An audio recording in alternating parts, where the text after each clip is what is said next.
So the exam is for 1 hour and 45 minutes. Let's see how long this takes us. I'm going to start off by writing my name on the little information bit here. Briggs. Gladys. Okay, and all that will be provided in the exam hall. So let's jump in. And I do not have to put any information here. That's for the examiners to use. Okay, first one is the formula sheet. I'm gonna put that away as well. I've got this question. Question 1. A fair 6-sided dice and a fair coin are thrown together once. Circle the correct answer for each of the following statements. The number of possible outcomes. If a fair 6-sided die is thrown, yeah, so you would have maybe head and tail. I'll say head and tail, and you'd have the possibilities 1, 2, 3, 4, 5. For the dice, you would have 1, 2, 3, 4, 5, 6, and then for the coin, you can either have head or tail. So then this would give you 12 possibilities. You can have a 1 and a head, a 2 and a head, 3 and a head, 4 and a head, 5 and a head, 6 and a head, or 1 and a tail, 2 and a tail, 3 and a tail, 4 and a tail, 5 and a tail, or 6 and a tail. So altogether you would have 12 possibilities here. Yeah, there's 12 of them. So I'm going to circle this one. The probability of getting a 4 on the dice and a tail, 4 and a tail, is 1 out of 12. Yeah, so there's just one possibility of getting a 4 and a tail. So that would be 1 out of 12. And the probability of getting a multiple of 3 on the dice and a head on the coins. So a multiple of 3 would be 3 itself and 6. Yeah? So multiple of 3 would be 3 and 6, and a head. So that would be 2 out of 12, which is equal to 1 out of 6. So I'm going to circle this one. Finished with that. 2. The table below shows some of the values of y is equal to 2x squared minus 5x minus 1. For values of x from minus 2 to 4, complete the table by finding the value of y for x is equal to 1 and x is equal to minus 1 and x is equal to 2. So we need to get the information for these empty boxes here. This is just a substitution one. You just have to, wherever you find x, you need to replace it with minus 1. So let's do that. 2 times minus 1 squared, y is equal to 2 times minus 1 squared minus 5 times minus 1 minus 1. And this would be equal to 2 times 1 minus 5 minus 1. That's going to give you 2 plus 5 minus 1, which is equal to 2 plus 5 is 7 minus 1 is 6. This is equal to 6. Okay, how about this one? Y is equal to 2 times 2 squared minus 5 times 2 minus 1. And this would be 2 times 2 squared is 4 minus 10 minus 1. This is equal to 8 minus 10 minus 1. 8 minus 10 is minus 2 minus 1 is minus 3. So that looks all right to me. Okay. So that's done. Now this question is a follow-up on the top one. Question 2b is a follow-up on the question 2a, and it just wants me to put the table into the graph. Yeah, so I'm going to put all the x values, and I'm going to plot the x against the y values on the graph. So the first point there is minus 2 and 17. So I'm looking at minus 2 here. I'm going all the way up to 17. Now this is very tricky. Some people find this very tricky because they don't know how to work out the scale of graphs. So this is 15, 16, 17, 18, 19, 20, 21, 22, 23. So I've got 20 minus 15 is equal to 5. 5 divided by... So how do I find out where 17 is now between here and here? I've got 15 here, I've got 20 here, which means this distance here is 5 because 20 minus 15 is 5. Now I've got some small squares there and I'm going to count them. 1, 2, 3, 4, 5, 6, 7, 8, 9, 10. There's 10 of them. So I'm going to divide the 5 divided by the 10 small squares. That's 5 over 10, which is equal to a half or 0.5. So each one of those small squares is 0.5. So that would mean that I need 2 to make 1. So if this is 16, then I'm going up 2 for 16 and I'm going up 2 for 17. Okay, so I'm going to go to minus 2 and up to for 17.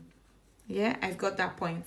Then I've got minus 1 and 6. So I'm going to go minus 1 and up to 6.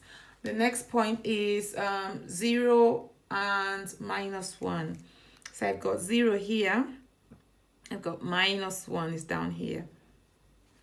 And the next one is 1 and minus 4. So I've got x is 1 and y is minus 4 would just be right down there before minus 5. And then the next one is 2 and minus 3. X is 2 and y is minus 3. Minus 1, minus 2, minus 3. Okay, the next one is x is 3 and y is 2. So this is 3 and this is 1 and 2. The next one is x is 4 and y is 11. So 4 and 11 should be somewhere here.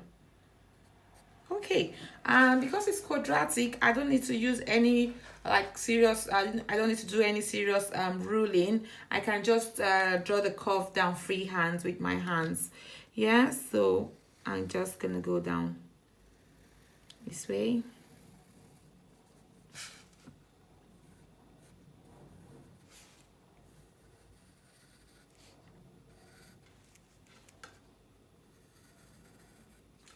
And I'll just make it neater here, down here.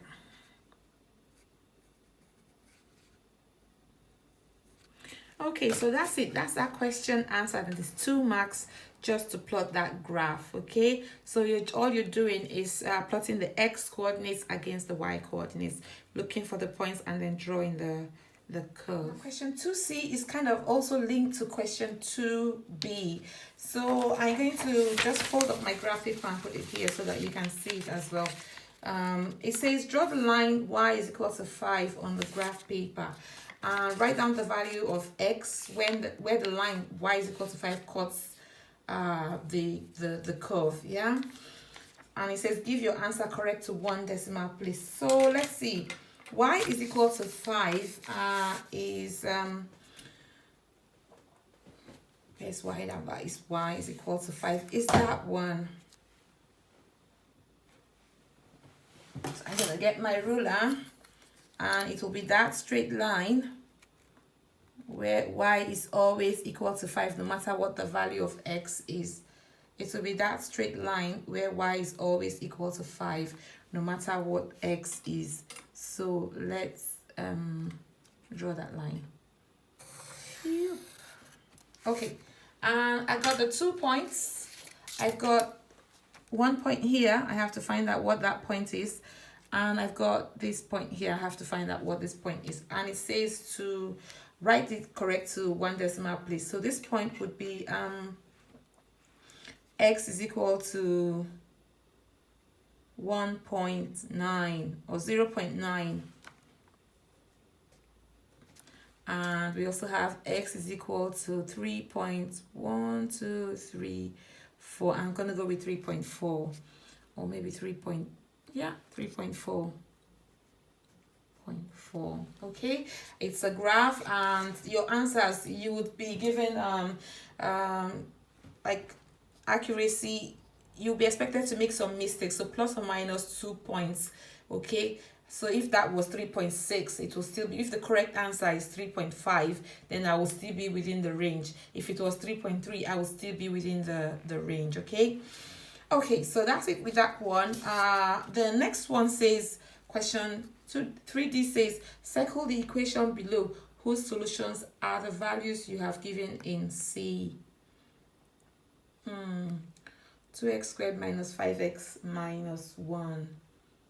2x squared minus 5x minus 6 is equal to 0. 2x squared minus 5x minus 5 is equal to 0. 2x squared minus x minus 1 is equal to 0. 2x squared minus 5x plus 4 is equal to 0. Clearly, this is a simultaneous equation problem because the lines of intersection, the points of intersection is for both graphs. It's for the curve and the straight line, and these points represent those two equations being solved simultaneously. So let's solve them simultaneously.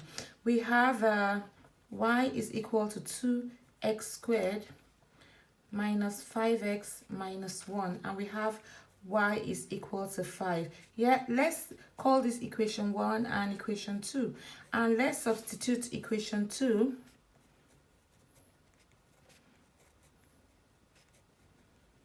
into equation 1. Okay, so y is equal to 5. Let's say that then replace y with 5. We'll say 5 is equal to 2x squared minus 5x minus 1.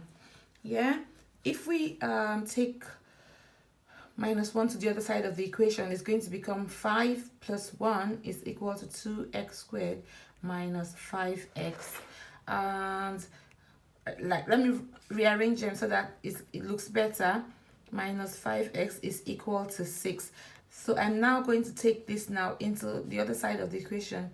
2x squared minus 5x minus 6 is equal to 0. Definitely the correct answer is this one. Yeah. Okay, so question 4 says a regular polygon has exterior angles of 45 degrees. How many sides does this polygon have? With the exterior angles, you know that when you bring them all in, they all come into like a straight line.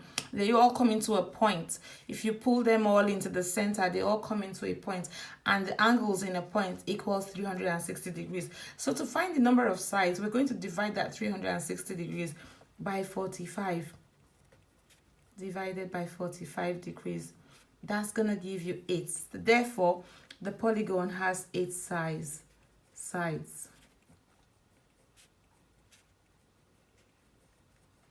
Now this question is a bisection, it's a construction problem. So I'm going to try and do the construction. It says each side of this regular polygon is 7 centimeters. A sketch of two sides AB and BC of the polygon is shown below.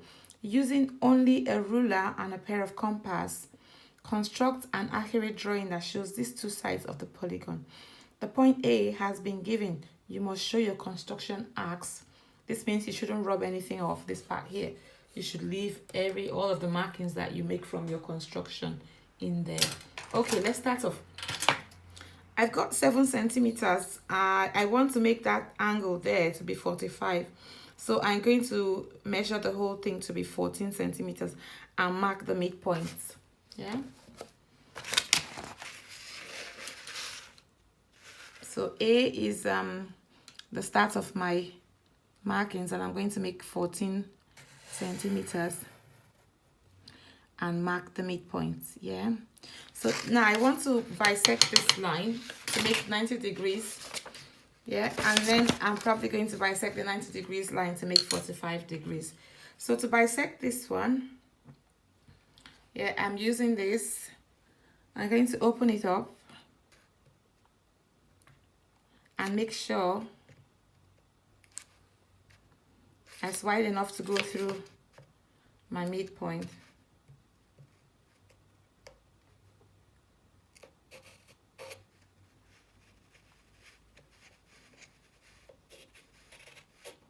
I should do the other side again.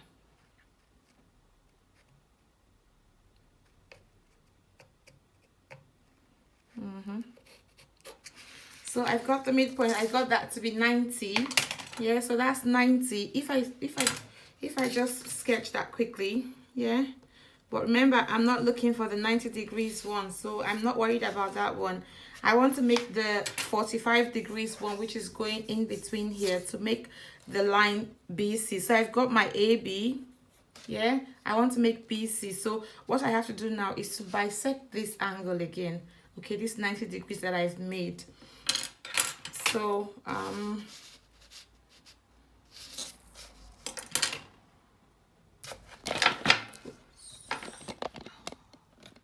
what I need to do now to bisect the angle is to make some arcs going on this line and this one starts off, and then I have to find the midpoint of the angle by starting from this arc here to make another one, and then starting from the other arc to make another one. I think I have to go back to this arc and make it again.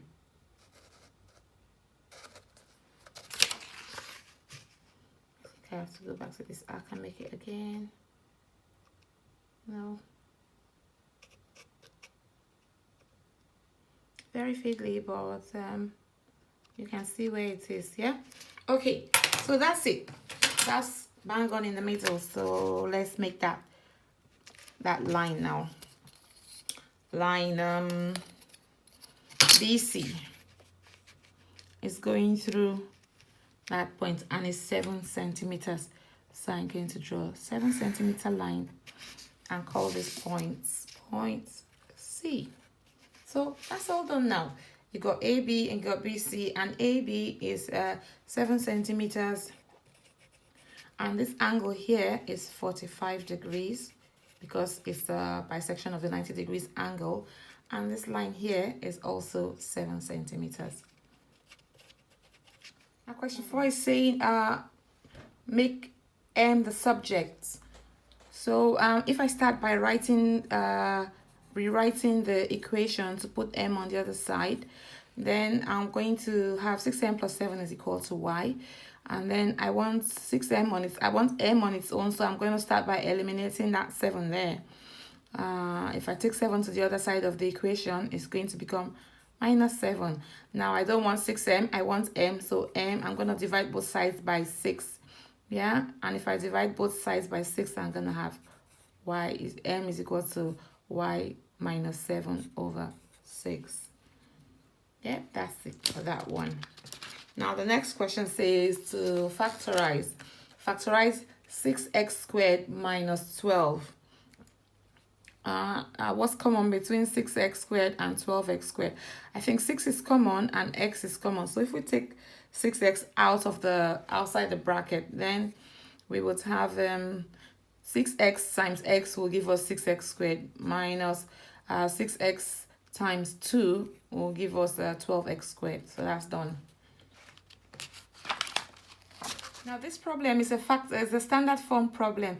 There are so many different ways that people solve this type of problem, but one way is to rewrite everything as an ordinary number and solve it, and then write it in standard form. Rewrite it in standard form. So let me use that method. 7.5 times 10 to the power 6 is the same thing as 7.5. 10 to the power 6 will be 0, 0, 0, 0, 0, 0. No. That would be 1, 0. 10 to the power 6 is 1, 2, 3, 4, 5, 6. Yep. Okay, so I'll take that off. Just checking. And this is divided by 5,000. And if I cancel down, I would have 7,500 divided by 5. Okay, 5 can go into 75 15 times. So this would be equal to 1,500. And if I want to write this in standard form, then that's going to be 1.5 times 10 to the power 3. This is a standard form problem, and an easy way to do it would be to rewrite them as ordinary numbers, and then we can just add them and then rewrite them in standard form. Okay, 2.3 times 10 to the power 3 would be 2300, plus 6.4 times 10 to the power 4 would be 64000. Now, if we add these two, we would have 66,300. And this in standard form would be 6.63 times 10 to the power 4. Question 6 is an OCW question. OCW, which means you will be marked on the quality of your organization, communication, and the accuracy of your writing. So let's see what we're being required to do. So it says each side of a square is of length 2x plus 3y centimeter, and the perimeter of the square is 62 centimeter. So I'm going to write that as an algebra number sentence. Obviously there are 4 sides in the rectangle, and I'm going to be marked on my communication. So I'm going to say 4 sides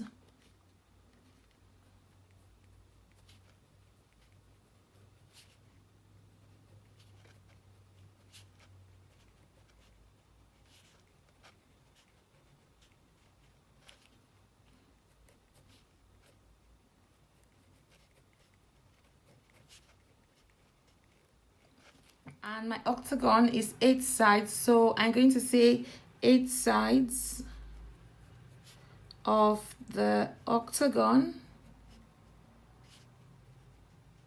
gives 8 times x plus 2y is equal to 72.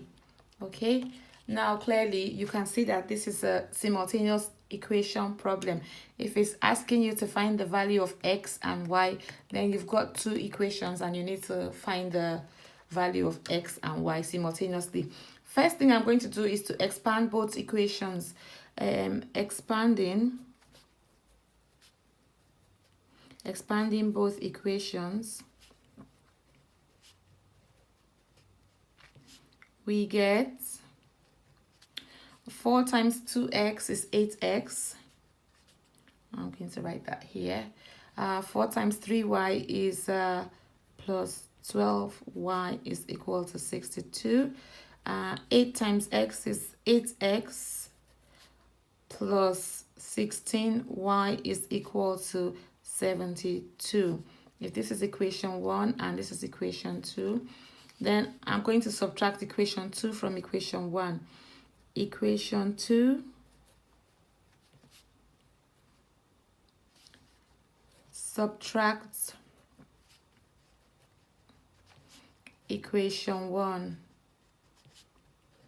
8 minus 8 is going to give me 0, so x is gone.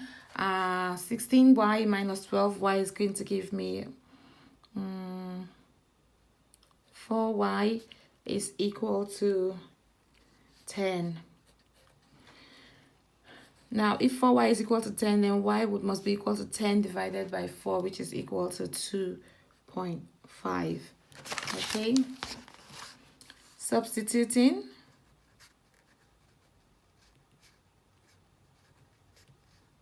Y is equal to 2.5 back into the original equation.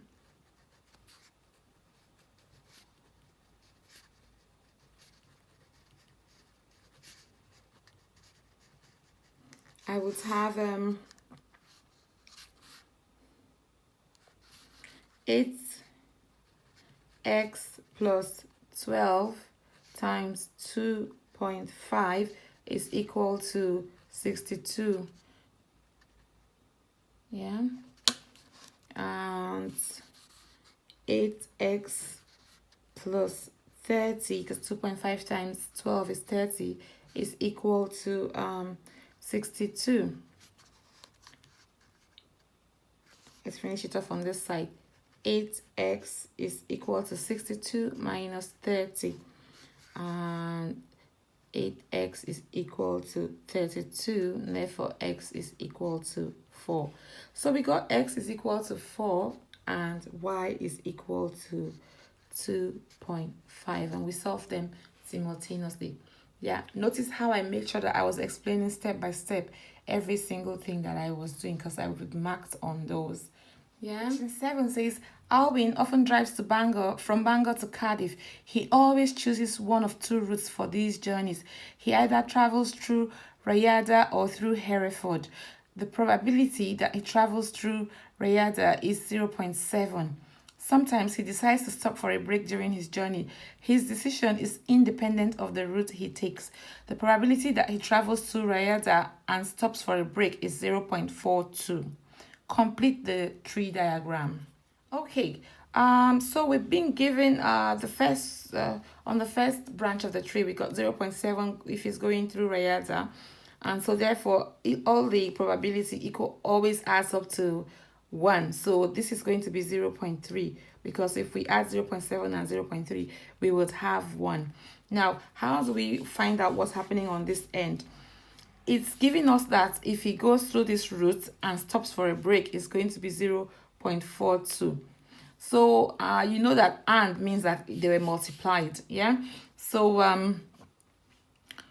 to find this missing one here, we'd have to divide.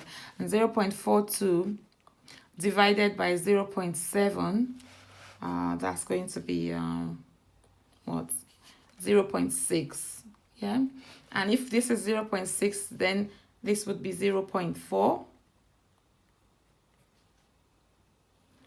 Yeah. And if this is 0.6, then this would be 0.4.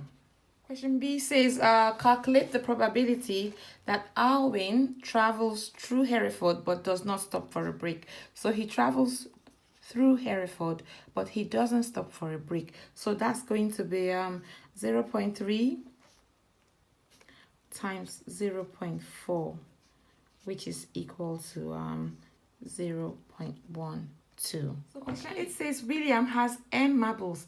Lois has had 4 times as many marbles as William, but she has now lost 23 of them. Lois still has more marbles than William. Write down an inequality in terms of n to show the above information.